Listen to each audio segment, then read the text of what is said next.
രണ്ടു കൂട്ടം ഉഭയകക്ഷി പ്രകാരമുള്ള ലൈംഗിക ബന്ധമായിരുന്നു രാഹുൽ മാങ്കൂട്ടത്തിൻ്റെ എന്നാണ് ഹൈക്കോടതിയുടെ നിരീക്ഷണം. അങ്ങനെയുള്ള ബന്ധങ്ങൾ അത് റേപ്പിൻ്റെ പരിധിയിൽ വരുന്നതല്ല. അതൊരു വളരെ കൃത്യമായ ഒരു ഒബ്സർവേഷനാണ് ഹൈക്കോടതി നടത്തിയിരിക്കുന്നത്. അതുകൊണ്ട് അദ്ദേഹത്തിനെ 18 ദിവസം എന്തിനാണ് സബ് ജയിലിൽ പാർപ്പിച്ചതെന്ന് എനിക്ക് മനസ്സിലാകുന്നില്ല. അവിടെ തെറ്റിപ്പോയി കോൺഗ്രസിനും, അവിടെ തെറ്റിപ്പോയി കേരള പോലീസിനും. ആരാണ് ആ രീതിയിലുള്ള കള്ളമായ മൊഴികൾ അല്ലെ കള്ളമായ പരാതികൾ കൊടുക്കുന്നത്? ആ പരാതികളെല്ലാം നമ്മൾ ആലോചിക്കണം. ഒന്നെങ്കിൽ മുഖ്യമന്ത്രിക്ക് പരാതി കൊടുത്തു, അല്ലെന്നുണ്ടെങ്കിൽ KPCC നേതൃത്വത്തിൽ പരാതി കൊടുത്തു, അല്ലെങ്കിൽ ഇലക്ട്രോണിക്കലായിട്ടുള്ള പരാതി കൊടുത്തു. അങ്ങനെയാണ് വളർന്നു വരുന്ന കേരളത്തിലെ ലീഡർ സ്വഭാവമുള്ള അല്ലെങ്കിൽ കേരളത്തിൻ്റെ സാമൂഹ്യ രംഗത്ത് രാഷ്ട്രീയ രംഗത്ത് ഉന്നത സ്ഥാനത്തേക്ക് എത്തിച്ചേരേണ്ട ചെറുപ്പക്കാരെ ഇതുപോലെ ബലിയാടാക്കരുത് എന്ന് മാത്രമാണ് എൻ്റെ അഭ്യർത്ഥന. രാഷ്ട്രീയപരമായി രാഹുലിനെ നേരിടാൻ അധികാരം ദുർവിനിയോഗം ചെയ്ത ചില പോലീസ് ഉദ്യോഗസ്ഥന്മാരും ആ 3 കേസുകളിലെ പരാതിക്കാരികളായ സ്ത്രീകളും തീർച്ചയായിട്ടും ഇനി രാഹുലിൻ്റെ ഭാഗത്തുനിന്ന് തനിക്കെതിരായി മലീഷ്യസ് പ്രോസിക്യൂഷൻ ശ്രമിച്ചവർ അവർക്കെതിരെ നടപടി ഉണ്ടാകും എന്നാണ് ഞാൻ കരുതുന്നത്.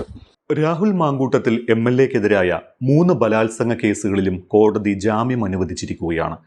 ചോദ്യം ചെയ്യലിന് ഹാജരാകണമെന്നും ഫോൺ അന്വേഷണ ഉദ്യോഗസ്ഥന് സമർപ്പിക്കണമെന്നും ഉള്ള കർശനമായ വ്യവസ്ഥകളോടെയാണ് കോടതി രാഹുലിന് ജാമ്യം അനുവദിച്ചത്. പ്രോസിക്യൂഷന്റെ വാദമുഖങ്ങൾ പോലും കണക്കിലെടുക്കാതെ ജാമ്യം അനുവദിച്ചതിലൂടെ രാഹുലിന്റെ വാദങ്ങൾ ഒരു പരിധിവരെ അംഗീകരിച്ചിരിക്കുകയാണ് കോടതി. ബലാത്സംഗം നടന്നു എന്ന് പറയാനാകില്ല എന്ന രാഹുലിന്റെ വാദം അംഗീകരിക്കുകയും യുവതിയുടെ പരാതിയിലെ ബലാത്സംഗം എന്ന കുറ്റം നിലനിൽക്കില്ല എന്നും കോടതി വിലയിരുത്തിയതിന്റെ ഭാഗമായാണ് ജാമ്യം.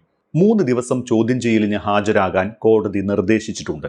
ഈ 3 ദിവസം കസ്റ്റഡിയായി കണക്കാക്കാമെന്നും കോടതി വ്യക്തമാക്കിയിരിക്കുകയാണ്. ബലാത്സംഗ കുറ്റം നിലനിൽക്കില്ല എന്നു തന്നെയാണ് കേസിൽ കോടതിയുടെയും വിലയിരുത്തൽ. കഴിഞ്ഞ ദിവസത്തെ സുപ്രീം കോടതി വിധിയും ഇവിടെ പ്രസക്തമാകും. രാഹുൽ മാങ്കൂട്ടത്തിലിന് മുൻകൂർ ജാമ്യം അനുവദിച്ച ഉത്തരവിൽ നിർണായകമായ പരാമർശങ്ങളാണ് ഹൈക്കോടതി നടത്തിയിരിക്കുന്നത്. ബന്ധം തകരുമ്പോൾ പീഡന കേസാക്കുന്നത് ശരിയല്ല എന്നും ഇത് അംഗീകരിക്കാനാകില്ല എന്നും ഹൈക്കോടതി നിരീക്ഷിച്ചു. ഗർഭചിത്രം പരാതിക്കാരിയുടെ സമ്മതത്തോടെയെന്നാണ് ഹൈക്കോടതിയുടെ വിലയിരുത്തൽ. വാട്സാപ്പ് ചാറ്റുകളിൽ നിന്ന് ഇങ്ങനെയാണ് മനസ്സിലാക്കേണ്ടത്. രാഹുലിന്റെ സുഹൃത്താണ് യുവതിക്ക് ഗർഭചിത്രത്തിന് മരുന്ന് നൽകിയത്. ഇത് യുവതി ആവശ്യപ്പെട്ടതനുസരിച്ചാണ് എന്ന് ചാറ്റുകളിലുണ്ട്. പീഡനത്തിന് ഇരയായ ഒരാൾ വീണ്ടും അതേ വ്യക്തിയുടെ അടുത്തേക്ക് പോകുന്നത് അവിശ്വസനീയമാണ്. ഗർഭചിത്രം രാഹുലിന്റെ നിർബന്ധപ്രകാരമായിരുന്നോ ഭീഷണിപ്പെടുത്തി ഉള്ളതാണോ എന്ന് വിചാരണ സമയത്താണ് പരിശോധിക്കപ്പെടേണ്ടത് എന്നും കോടതി വ്യക്തമാക്കി. പരസ്പര സമ്മതത്തോടെയുള്ള ബന്ധമാണ് നടന്നിരിക്കുന്നത്. രാഹുൽ മാങ്കൂട്ടത്തിൽ സ്ഥിരം കുറ്റവാളി എന്നത് നിലനിൽക്കില്ല എന്നും മറ്റ് 2 കേസുകളും രജിസ്റ്റർ ചെയ്തത് പിന്നീടാണ് എന്നും കോടതി വിലയിരുത്തി. വിവാഹിതയായ യുവതി മറ്റൊരു ബന്ധത്തിൽ ഏർപ്പെടുന്നത് നിയമപരമായും ധാർമ്മികമായും തെറ്റല്ലെന്നും ഈ സാഹചര്യത്തിൽ ബലാത്സംഗ കുറ്റം നിലനിൽക്കില്ല എന്നും കോടതി നേരത്തെ തന്നെ ഈ കേസിൽ വാദം കേൾക്കുമ്പോൾ നിരീക്ഷണം നടത്തിയിരുന്നതാണ്. ഈ നിരീക്ഷണത്തിന്റെ ചുവട് പിടിച്ചാണ് കോടതി ജാമ്യം അനുവദിക്കുന്ന സ്ഥിതി ഉണ്ടായതും. ഇതുമായി ബന്ധപ്പെട്ട് കഴിഞ്ഞയാഴ്ച സുപ്രീം കോടതി നടത്തിയ ഒരു നിരീക്ഷണവും രാഹുലിന്റെ കേസിൽ പ്രസക്തമാണ്. വിവാഹിതയായ യുവതിക്ക് വിവാഹ വാഗ്ദാനം നൽകി അവരെ പീഡിപ്പിച്ചു എന്ന് പറയാനാകില്ല എന്നായിരുന്നു അന്ന് സുപ്രീം കോടതിയുടെ നിരീക്ഷണം. ഇതിന്റെ ചുവട് പിടിച്ചാകണം ഇപ്പോൾ ഹൈക്കോടതിയും വിവേചനാധികാരത്തോടെ മുൻകൂർ ജാമ്യത്തിൽ തീരുമാനമെടുത്തത്. വിവാഹിതയായ യുവതി മറ്റൊരു ബന്ധത്തിൽ ഏർപ്പെടുന്നതിൽ നിയമപരമായി തെറ്റ് കാണാനാകില്ല എന്നിരിക്കെ എങ്ങനെ പ്രതിക്ക് ജാമ്യം നിഷേധിക്കാനാകുമെന്ന് കോടതി ചോദിച്ചിരുന്നു. ഇവിടെ കർശനമായ ഉപാധികളോടെയാണ് ജാമ്യം അനുവദിച്ചിട്ടുള്ളത്. എന്തൊക്കെയാണ് ജാമ്യ വ്യവസ്ഥകൾ? ഈ മാസം 16-ന് അന്വേഷണ ഉദ്യോഗസ്ഥന് മുൻപാകെ ഹാജരാകണം എന്നതാണ് സുപ്രധാന ജാമ്യ വ്യവസ്ഥ. അന്ന് രാഹുലിന്റെ മൊബൈൽ ഫോൺ അന്വേഷണ ഉദ്യോഗസ്ഥന് സമർപ്പിക്കുകയും വേണം. രാഹുൽ ഫോൺ തുറന്നു നൽകാതെ അന്വേഷണവുമായി നിസ്സഹകരിക്കുകയാണ് എന്ന് നേരത്തെ അന്വേഷണ ഉദ്യോഗസ്ഥർ കോടതിയോട് പറഞ്ഞിരുന്നു. 3-ാം ബലാത്സംഗ കേസിൽ അറസ്റ്റിലായപ്പോഴായിരുന്നു ഇത്. രാവിലെ 10 മുതൽ വൈകുന്നേരം 4 വരെയാണ് രാഹുൽ മാങ്കൂട്ടത്തിലിനെ ചോദ്യം ചെയ്യാൻ സമയം അനുവദിച്ചിട്ടുള്ളത്. മാത്രമല്ല എല്ലാ 2-ാം ശനിയാഴ്ചയും അന്വേഷണ ഉദ്യോഗസ്ഥന് മുൻപിൽ ഹാജരാകാനും നിർദ്ദേശിച്ചിട്ടുണ്ട്. അതിജീവിതയെയോ സാക്ഷികളെയോ ബന്ധപ്പെടാൻ ശ്രമിക്കരുത് എന്നും സാക്ഷികളെ സ്വാധീനിക്കാൻ ശ്രമിക്കരുത് എന്നും കോടതി ഉത്തരവിൽ പറയുന്നു. സംസ്ഥാനം വിട്ടുപോകരുത് എന്നും പാസ്പോർട്ട് സറണ്ടർ ചെയ്യണമെന്നും ഉത്തരവിൽ പരാമർശിക്കുന്നുണ്ട്. ചോദ്യം ചെയ്യുന്ന സമയം കസ്റ്റഡിയായി കണക്കാക്കാമെന്നും രാഹുലിന്റെ ലൈംഗിക ശേഷി പരിശോധനയ്ക്കടക്കം വിധേയമാക്കാമെന്നും അന്വേഷണ സംഘത്തിന് കോടതി അനുവാദം നൽകിയിട്ടുണ്ട്. രാഹുലിനെ അറസ്റ്റ് ചെയ്യുന്ന പക്ഷം 1 ലക്ഷം രൂപയുടെ ജാമ്യത്തിൽ വിടാനാണ് കോടതി നിർദ്ദേശം. 3 ബലാത്സംഗ കേസുകളിലും രാഹുൽ മാങ്കൂട്ടത്തിലിന് ജാമ്യം ലഭിച്ചതോടെ രാഹുലിന് ഇനി ആശ്വസിക്കാം. രാഹുലിന്റെ വാദമുഖങ്ങൾ അംഗീകരിച്ചുകൊണ്ടാണ് ജാമ്യം അനുവദിച്ചത് എന്നിരിക്കെ തെറ്റ് ചെയ്തിട്ടില്ല എന്ന രാഹുലിന്റെ വാദം കോടതി മുഖവിലക്കെടുത്തു എന്ന് പറയാനാകില്ല. പക്ഷേ ബലാത്സംഗം നടന്നു എന്ന വാദം കോടതി തള്ളിക്കളയുകയാണ് എന്ന് പറയാം. പരസ്പര സമ്മതത്തോടെയുള്ള ബന്ധമായിരുന്നുവെന്നും ബന്ധത്തിൽ വിള്ളലുണ്ടായപ്പോഴാണ് പരാതി നൽകിയത് എന്നുമാണ് രാഹുൽ കോടതിയിൽ വാദിച്ചത്. യുവതിയെ മാനസികമായി തളർത്തി ലൈംഗികമായി ഉപയോഗിക്കുകയായിരുന്നു രാഹുൽ എന്നായിരുന്നു പ്രോസിക്യൂഷന്റെ വാദം. അതുകൊണ്ട് മുൻകൂർ ജാമ്യം നൽകരുത് എന്നും പ്രോസിക്യൂഷൻ വാദിച്ചു. ജാമ്യം അനുവദിക്കുന്നത് തന്റെ ജീവന് ഭീഷണിയാണ് എന്നും നിരവധി പെൺകുട്ടികളെ സമാനമായ രീതിയിൽ പ്രതി പീഡിപ്പിച്ചിട്ടുണ്ട് എന്നും പരാതിക്കാരിയും കോടതിയെ അറിയിച്ചു. എന്നാൽ പരസ്പര സമ്മതത്തോടെയുള്ള ബന്ധത്തിൽ വിള്ളലുണ്ടായപ്പോഴാണ് പരാതി ജനിച്ചത് എന്നും ആരോപണം ബലാത്സംഗ കുറ്റത്തിന്റെ നിർവചനത്തിൽ വരുന്നതല്ല എന്നും രാഹുലും തിരിച്ചു വാദിച്ചു. ഗർഭചിത്രം നടത്തിയെന്ന ആരോപണം തെറ്റിദ്ധരിപ്പിക്കാനാണ് എന്നും ഇക്കാര്യത്തിൽ തന്റെ പക്കൽ മതിയായ തെളിവുകളുണ്ട് എന്നും രാഹുൽ വാദിച്ചിരുന്നു. ഇവയെല്ലാം കണക്കിലെടുത്താണ് കോടതി രാഹുലിന് മുൻകൂർ ജാമ്യം അനുവദിച്ചത്. 3 പരാതികളാണ് 3 യുവതികൾ രാഹുലിനെതിരെ നൽകിയിരുന്നത്. ആദ്യത്തെ പരാതി മുഖ്യമന്ത്രിക്ക് നേരിട്ട് സമർപ്പിക്കുകയും മുഖ്യമന്ത്രി പരാതി കൈമാറിയതനുസരിച്ച് നേമം പോലീസ് കേസ് രജിസ്റ്റർ ചെയ്യുകയുമായിരുന്നു. ഇതോടെ രാഹുൽ മാങ്കൂട്ടത്തിൽ ഒളിവിൽ പോയി.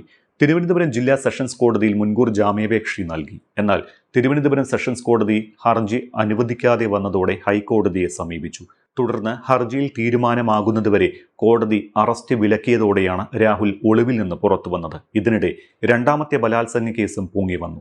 മറ്റൊരു യുവതിയുടെ പരാതിയിൽ കേസെടുത്തുവെങ്കിലും ഈ കേസിൽ രാഹുലിന് മുൻകൂർ ജാമ്യം തുടക്കത്തിൽ തന്നെ ലഭിച്ചു. പിന്നീടാണ് രഹസ്യമായി 3ാമത്തെ പരാതി വിദേശത്ത് താമസിക്കുന്ന യുവതിയിൽ നിന്ന് ലഭിക്കുകയും അർദ്ധരാത്രിയിൽ ഹോട്ടലിൽ നിന്ന് രാഹുലിനെ പിടികൂടിയതും. ഈ കേസിൽ റിമാൻഡിലിരിക്കെ ജില്ലാ കോടതി ജാമ്യം അനുവദിച്ചു. അങ്ങനെ 3 കേസുകളിലും ജാമ്യം ലഭിച്ച രാഹുൽ ഇപ്പോൾ ആശ്വസിക്കുകയാണ്. ജാമ്യം ലഭിച്ച സ്ഥിതിക്ക് തനിക്കെതിരെ പരാതി നൽകിയവർക്കെതിരെ രാഹുൽ നിയമ നടപടി സ്വീകരിക്കുമോ എന്നതാണ് ഇനി അറിയേണ്ടത്. രണ്ടുകൂട്ടം ഉഭയകക്ഷി പ്രകാരമുള്ള ലൈംഗിക ബന്ധമായിരുന്നു രാഹുൽ മാങ്കൂട്ടത്തിൻ്റെ എന്നാണ് ഹൈക്കോടതിയുടെ നിരീക്ഷണം. അങ്ങനെയുള്ള ബന്ധങ്ങൾ അത് റേപ്പിൻ്റെ പരിധിയിൽ വരുന്നതല്ല. അതൊരു വളരെ കൃത്യമായ ഒരു ഒബ്സർവേഷനാണ് ഹൈക്കോടതി നടത്തിയിരിക്കുന്നത്. അതുകൊണ്ട് അദ്ദേഹത്തിനെ 18 ദിവസം എന്തിനാണ് സബ് ജയിലിൽ പാർപ്പിച്ചതെന്ന് എനിക്ക് മനസ്സിലാകുന്നില്ല. അവിടെ തെറ്റിപ്പോയി കോൺഗ്രസിനും, അവിടെ തെറ്റിപ്പോയി കേരള പോലീസിനും. കാരണം അങ്ങനെയുള്ള കേസുകൾ ധാരാളം നമ്മുടെ സമൂഹത്തിലുണ്ടാകുന്നു. ഈ ഡിജിറ്റൽ യുഗത്തിൽ ഇതുപോലുള്ള ധാരാളം കേസുകൾ വരുന്നത് നമുക്ക് കാണാം. അത് കൃത്യമായി പോലീസ് അത് അനലൈസ് ചെയ്ത് അതിനകത്ത് കോഗ്നിസൻസ് എടുക്കാൻ നിയമപരമായി സാധിക്കുമെങ്കിൽ മാത്രമേ എടുക്കാവുള്ളൂ. അല്ലാത്തവരെ മൊഴി രേഖപ്പെടുത്തി GD രേഖപ്പെടുത്തി അവരെ പറഞ്ഞുവിട്. അത് വീണ്ടും ആലോചിക്കേണ്ട കാര്യമാണ്. കേസെടുക്കണോ ഇല്ലയോ എന്ന് ഒരു കോഗ്നിസൻസ് ഇല്ലാതെ ഈ രീതിയിലുള്ള സ്ത്രീകളുടെ മൊഴിയുടെ അടിസ്ഥാനത്തിൽ ഒരാളെ പ്രതിയാക്കുന്നത് നിരുത്സാഹപ്പെടുത്തണമെന്ന് DGP ഉൾപ്പെടെയുള്ള ആഭ്യന്തര വകുപ്പിൻ്റെ ചുമതല വഹിക്കുന്നവർ തീരുമാനിക്കണം. അങ്ങനെയുള്ള ഡയറക്ഷന്, അങ്ങനെ ഒരു സർക്കുലർ കൊടുക്കണം. കാരണം ഇപ്പോഴത്തെ ഡിജിറ്റൽ യുഗത്തിൽ ഈ രീതിയിലുള്ള ഫോൾസായിട്ട് അലിഗേഷൻ ധാരാളം വരുന്നത് കാണാം നമുക്ക്. ഇതൊക്കെ സമൂഹത്തിൽ ഈ ഡിജിറ്റൽ യുഗത്തിൽ സർവ്വവ്യാപിയായി മാറിക്കഴിഞ്ഞു. അതുകൊണ്ട് ആ രീതിയിലേക്ക് കാര്യങ്ങൾ നീങ്ങുമ്പം ആ രീതിയിൽ കോൺഗ്രസ് നേതൃത്വം തങ്ങളുടെ കീഴിലുള്ളവരെ ആ രീതി കണക്കാക്കി, അല്ലെങ്കിൽ അത് നിരപരാധികളും ഉണ്ട് അപരാധികളും ഉണ്ടെന്ന് നമ്മൾ മനസ്സിലാക്കിക്കോണം. അത് കൃത്യമായി ഒരു വ്യതിചലിച്ച് അല്ലെങ്കിൽ കൃത്യമായി അത് മനസ്സിലാക്കിയ ശേഷമേ ഇതുപോലെയുള്ള MLA-മാരെയും MP-മാരെയും അല്ലെങ്കിൽ പാർട്ടിയുടെ ഉന്നത സ്ഥാനം വഹിക്കുന്നവർക്ക് അവരെ വെറുതെ പാർട്ടിയിൽ നിന്ന് വെറുതെ പുറത്തേക്ക് തള്ളരുത്. അങ്ങനെയുള്ളവരെ പറ്റി ഇൻറ്റേർണലായിട്ട് അന്വേഷണം നടന്ന ശേഷം മാത്രമേ നടപടിയെടുക്കാവൂ. അത് തന്നെയാണ് CPM ചെയ്യുന്നത്. നമ്മൾ കാണുന്നത് കോൺഗ്രസിൽ തന്നെ കാണുന്ന പല ആൾക്കാരും അങ്ങനെ ഒരു കംപ്ലയിൻറ്റ് കിട്ടിക്കഴിഞ്ഞാൽ ഉടനെ നടപടിയിലേക്ക് പ്രവേശിക്കും. എന്തിനാണ് രാഹുൽ മാങ്കൂട്ടത്തിനെ പുറത്താക്കിയെന്ന് ഇന്നും മനസ്സിലാകുന്നില്ല. ആരുടെ ചോദനയിലാണ് അത് വന്നത്? ആരാണ് ആ രീതിയിലുള്ള കള്ളമായ മൊഴികൾ അല്ലെ കള്ളമായ പരാതികൾ കൊടുക്കുന്നത്? ആ പരാതികളെല്ലാം നമ്മൾ ആലോചിക്കണം. ഒന്നെങ്കിൽ മുഖ്യമന്ത്രിക്ക് പരാതി കൊടുത്തു, അല്ലെന്നുണ്ടെങ്കിൽ KPCC നേതൃത്വത്തിൽ പരാതി കൊടുത്തു, അല്ലെങ്കിൽ ഇലക്ട്രോണിക്കലായിട്ടുള്ള പരാതി കൊടുത്തു. അങ്ങനെയാണ് വളർന്നു വരുന്ന കേരളത്തിലെ ലീഡർ സ്വഭാവമുള്ള അല്ലെങ്കിൽ കേരളത്തിൻ്റെ സാമൂഹ്യ രംഗത്തും രാഷ്ട്രീയ രംഗത്തും ഉന്നത സ്ഥാനത്തേക്ക് എത്തിച്ചേരേണ്ട ചെറുപ്പക്കാരെ ഇതുപോലെ ബലിയാടാക്കരുത് എന്ന് മാത്രമാണ് എൻ്റെ അഭ്യർത്ഥന. കാരണം അതുകൊണ്ട് നാളെ തന്നെ രാഹുൽ മാങ്കൂട്ടത്തിൻ്റെ പ്രാഥമിക അംഗത്വം കൊടുത്ത് കോൺഗ്രസിലേക്ക് തിരിച്ചു കൊണ്ടുവരണം. ഇല്ലെന്നെങ്കിൽ അത് കോൺഗ്രസ്സിന് വലിയ ക്ഷീണമായിരിക്കും. ഈ ഇലക്ഷനിൽ പറയുന്ന രീതിയിലുള്ള ഒരു വോട്ടിംഗ് നടക്കില്ല. അവർ പറയുന്ന രീതിയിൽ വോട്ടിംഗ് പ്രതീക്ഷിക്കുകയും ചെയ്യരുത് എന്നാണ് ഞാൻ കരുതുന്നത്.